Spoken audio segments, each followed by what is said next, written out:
আজকের এই ভিডিওটিতে একাদশ শ্রেণীর বাংলার মডেল অ্যাক্টিভিটি টাস্কের সমস্ত প্রশ্নের উত্তরগুলো নিখুঁতভাবে তুলে ধরবো বা আলোচনা করব।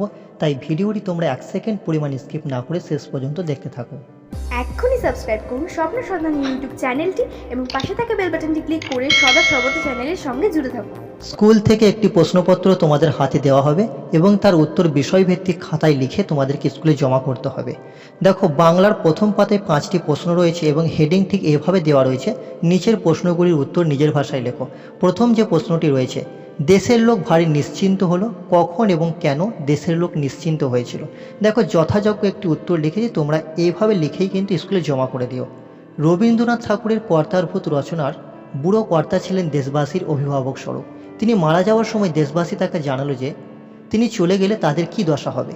এ কথা শুনে মৃত্যু পথযাত্রী বৃদ্ধ দুঃখ পেলেন। তিনি চলে যাওয়ার পরও দেশশুদ্ধ লোক কিভাবে নিশ্চিন্ত থাকবে তাই নিয়ে তিনি খুবই চিন্তিত হয়ে পড়লেন।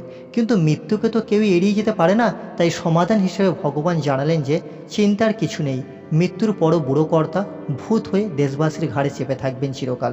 কারণ মানুষের মৃত্যু হলেও ভূতের তো মরণ নেই। এভাবেই বুড়ো কর্তার মৃত্যুর পরও তার প্রেতাত্মার অভিভাবকত্বে থাকার নিশ্চয়তা পেয়ে দেশের লোক ভারী নিশ্চিন্ত হলো। আসলে যে মানুষ মনের দিক থেকে দুর্বল, তারা কোনো না কোনো একটা অবলম্বন চায়। অভিভাবকহীন জীবন তাদেরকে অস্থির করে তোলে, অথচ তারা শান্তিতে জীবন কাটাতে চায়। রবীন্দ্রনাথ ঠাকুর তার এই বক্তব্যের মাধ্যমে নিশ্চিন্তে প্রাচীন ধর্মতন্ত্রের অধীনে থাকা ভারতবাসীর মেরুদণ্ডহীন অবস্থাকে স্পষ্ট করতে চেয়েছেন বা স্পষ্ট করে দেখিয়েছেন। 2 নম্বরে যে প্রশ্নটি রয়েছে, কেবল অতি সামান্য একটা কারণে মুশকিল বাঁধল, কোন পরিপ্রেক্ষিতে এই মুশকিল বেঁধেছিল এবং তার কারণ কী ছিল? নিচে দেখো উত্তরটা করে দেওয়া হয়েছে, এভাবেই তোমরা উত্তরগুলো লিখে জমা করবে। রবীন্দ্রনাথ ঠাকুর বিরচিত কর্তারভূত রচনায় আমরা দেখি পৃথিবীর অন্য দেশগুলোর মানুষজনকে খুঁজে পায়নি। এখানে তো ভুল লেখা হয়েছিল, ভূতে পায়নি হবে, অর্থাৎ পৃথিবীর অন্য দেশগুলোর মানুষজনকে ভূতে পায়নি, তারা ভয়ঙ্কর সজাগ আছে। এই চিন্তায় ভূতগ্রস্ত ভারতবর্ষকে মুশকিলে ফেলে দিয়েছিল। কারণ কি? কারণ দুটো দেখবে পার্টে ভাগ করা রয়েছে প্রশ্নটা। কারণ লেখক বলেছেন মুশকিলটা হলো পৃথিবীর অন্য দেশগুলোকে ভূতে পায়নি। ভূতগ্রস্ত এদেশের ঘানি থেকে বেরোনো রক্ত ভূতের মাথার খুলিতে ঢালা হয়, এই কাজে পেষণকারী তেজ বেরিয়ে যায় বলে এদেশে ঘানি চালনায় দেশবাসী ঠান্ডা ও নির্জীব হয়, শক্তিশালী হয় ভূততন্ত্র। অন্যদিকে ভূতে না পাওয়া বিদেশিদের ঘানি থেকে নির্গত তেল ব্যবহৃত হয় তাদের ভবিষ্যতের রথচক্রটাকে সচল করে রাখবার জন্যে। ফলে বিদেশিরা নির্জীব হয়ে যায়নি, তারা সজাগ আছে। ভূতগ্রস্ত অর্থাৎ ধর্মতন্ত্রগ্রস্ত এ দেশবাসী ধর্মীয় ক্রিয়াকলাপে তাদের শক্তি নিঃশেষিত করে প্রতিবাদের ক্ষমতাও হারিয়ে ফেলে। ধর্মতন্ত্রের মোহজলে আচ্ছন্ন না থাকায় বিদেশিরা কিন্তু তাদের সমাজ ও সভ্যতাকে এগিয়ে নিয়ে যেতে পারছে। এই কারণেই তারা ভয়ঙ্কর সজাগ রয়েছে। ভূতে না পাওয়া বিদেশিদের এই জুড়িয়ে না যাওয়া এবং ভয়ঙ্কর সজাগ থাকার চিন্তায় দেশবাসীকে মুশকিলে ফেলে দিয়েছিল। 3 নম্বর যে প্রশ্নটি রয়েছে সেইখানেই তো ভূত বক্তাকে কখন তিনি মন্তব্যটি করেছেন এবং এর তাৎপর্য কী।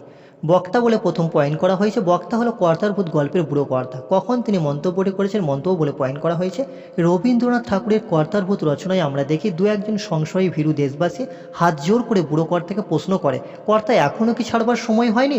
বুড়ো কর্তা একথা শুনে তাদের অবোধ সম্বোধন করে বলেন যে তিনি তাদের যেমন ধরেও রাখেননি তেমনি তাদের ছেড়েও যাননি। তারা বুড়ো কর্তাকে ছাড়লে তবেই তিনি তাদের ছেড়ে চলে যাবেন। সে কথা শুনে ওই সব মানুষ জানায় যে তেমনটা করতে তারা খুবই ভয় পায়। কর্তা জবাবে বলেন সেইখানেই তো ভূত, অর্থাৎ মানুষের মনের ভয়ের মধ্যেই ভূত অবস্থান করে। তাৎপর্য কি? আলোচ্য কাহিনীটিতে রবীন্দ্রনাথ বলতে চেয়েছেন আত্মশক্তি এবং আত্মবিশ্বাসের অভাবেই ভীত সন্ত্রস্ত দেশবাসী আজ পঞ্চত্ব প্রাপ্ত সর্বাঙ্গ সম্পন্ন প্রাচীন সভ্যতার প্রেতজনিকে আঁকড়ে রয়েছে। জনগণের কারণেই দেশে জীর্ণ ও অপ্রাসঙ্গিক ধর্মীয় সংস্কার ও ধর্মতন্ত্র এখনও বাসা বেঁধে রয়েছে। বুড়ো কর্তার এই কথাটির মধ্য দিয়ে সেই সত্যটি প্রকাশ করা হয়েছে। তাই বলা যায় আমাদের সর্বাঙ্গ সম্পন্ন পঞ্চত্ব প্রাপ্ত প্রাচীন সভ্যতায় এই গল্পের বুড়ো কর্তা এবং সে সভ্যতার ধর্মতন্ত্রই হলো তার ভূত। এখানে এই পর্দাটা ভুল করে এসেছে, এটা কিন্তু তোমরা লিখবে না। তারপরে দেখো 4 নম্বরে যে প্রশ্নটি রয়েছে, 4 নম্বর প্রশ্নটি হলো কি লজ্জা দুঃখের কথা হাই কবকারে। এই প্রশ্নটি নীলোধ্বজের প্রতি জনা থেকে নেওয়া হয়েছে। এই লাইনটি থেকে প্রশ্ন করা হয়েছে কে কেন এ কথা বলেছেন। দেখো আমরা লিখব মাইকেল মধুসূদন দত্তের লেখা নীলোধ্বজের প্রতি জনা পত্রকাব্যে পুত্র হত্যাকারী পার্থের সঙ্গে রাজা নীলোধ্বজের বন্ধুত্ব স্থাপন ও সন্ধির ঘটনার প্রসঙ্গ উল্লেখ করে পুত্রহারা রানী জনা উনি কী করেছিলেন, আফসোস করে বা দুঃখ প্রকাশ করে কিন্তু উদ্ধৃত মন্তব্যটি করেছিলেন, যেভাবে লেখা আছে তোমরা লিখে দিও। তারপরে দেখো প্রশ্ন আছে বক্তার মনোভাব আলোচনা করো। এখানে দেখো বক্তার মনোভাব বলে পয়েন্ট করেছে এবং পাশ থেকে লিখেছি পুত্র হত্যার প্রতিশোধ গ্রহণের বদলে রাজা নীলোধ্বজ পুত্রের হত্যাকারীর সঙ্গে সন্ধি করবেন, এ ধারণা ছিল জনার কল্পনার বাইরে। ব্যক্তিগত বিষাদ ও যন্ত্রণা এই ঘটনায় রাজমাতা জনার যেমন তীব্রতর হয়েছিল, তেমনি তার সঙ্গে রাজমহিষী এবং ক্ষত্রিয় বংশের স্ত্রী এবং মেয়ে হিসাবে এই ঘটনায় জনা প্রত্যক্ষ করেছিলেন ক্ষত্রিয় ধর্মের অমর্যাদা। পুত্র ঘাতককে রণক্ষেত্রে হত্যা করার পরিবর্তে পুত্র হন্তাকে বন্দনা করার জন্য নর্তকীর নৃত্য, গায়কের গান, বীণাবাদকের শব্দ এ সমস্তই জনার কাছে অসহনীয় হয়ে ওঠে। বীর ধর্ম থেকে ক্ষত্রিয় স্বামীর এহেন বিচ্যুতি তাকে দারুণ ক্ষুব্ধ করে তোলে। দেশান্তরে নীলোধ্বজের এই আচরণে কী প্রতিক্রিয়া হবে এবং এভাবে মাহেশ্বরীপুরীর বা মহেশ্বরীপুরীর কতটা দুর্নাম রটবে তা কল্পনা করেই জনা উদ্বিগ্ন হয়ে ওঠেন। স্বামীর উদ্দেশ্যে তাই জনার স্পষ্ট জিজ্ঞাসা, ক্ষত্রিয় ধর্ম এই কি নির্মণি? অর্থাৎ একদিকে ব্যক্তিগত বিষণ্ণতা তো ছিলই, তার সঙ্গে সামাজিক প্রেক্ষাপট যুক্ত হয়ে জনার বেদনাকে বেশ কয়েক গুণ বাড়িয়ে দেয়। ক্ষত্রিয় ধর্ম থেকে বিচ্যুত নীলোধ্বজের আচরণ লজ্জিত করে তোলে তেজস্বিনী জনাকে। এবং শেষ যে প্রশ্নটি রয়েছে আজকে, মিথ্যা কথা না, বক্তা কোন কথাকে মিথ্যা কথা বলেছেন, কিভাবে তিনি নিজের বক্তব্যকে প্রতিষ্ঠা করতে চেয়েছেন, চলো আমরা উত্তরটা দেখে নিই। সকলের তৃতীয় পাণ্ডব অর্জুনকে যে রথিকুলপতি অর্থাৎ বীর শ্রেষ্ঠ বা শ্রেষ্ঠ যোদ্ধা বলে জানে, তাকেই জনা মিথ্যা কথা বলেছেন। জনার বক্তব্যের প্রতিষ্ঠা অর্থাৎ জনা নিজের মতে কীভাবে প্রতিষ্ঠা করতে চেয়েছেন পত্রের মাধ্যমে, চলো দেখে নিই।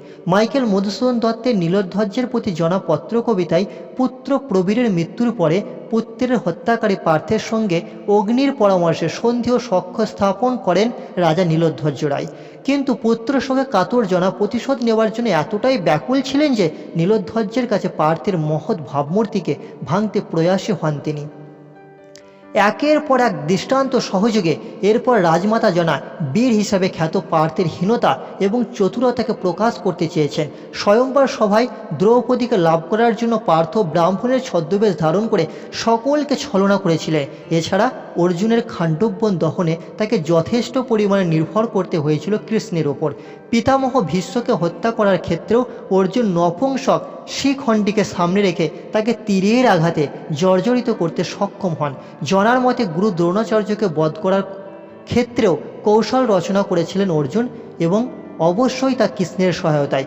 কুরুক্ষেত্র যুদ্ধক্ষেত্রে রথচক্র উদ্ধারকালে অঞ্জলিক বাণে অর্জুন অসহায় কর্ণের শিরচ্ছেদ করেন। তাই জনা পার্থকে কখনো মহাপাপী, কখনো নরাধাম, আবার কখনো বা বর্বর বলে সম্বোধন করেছেন। এভাবেই অর্জুনের বীরত্ব ব্যঞ্জক ভাবমূর্তিকে ভেঙে ফেলতে উদ্যোগী হয়েছেন জনা, অর্থাৎ ভেঙে ফেলতে উদ্যোগী হয়ে জনা আলোচ্য মন্তব্যটি করেছেন। এই ছিল মডেল অ্যাক্টিভিটি টাস্কের 5টি প্রশ্ন এবং তার গুরুত্বপূর্ণ বা যথাযোগ্য উত্তর। ভিডিওটি ভালো লাগলে অবশ্যই লাইক, কমেন্ট, শেয়ার করে বন্ধুদের কাছে ছড়িয়ে দিও এবং পরবর্তী পার্টটি পেতে এখনই চ্যানেলটি সাবস্ক্রাইব করে পাশে থাকা বেল বাটনটি অন করে রাখো। আবার তোমাদের সঙ্গে দেখা হবে পরবর্তী কোনো ভিডিওতে। সকলে ভালো থেকো, সুস্থ থেকো, ওকে বাই।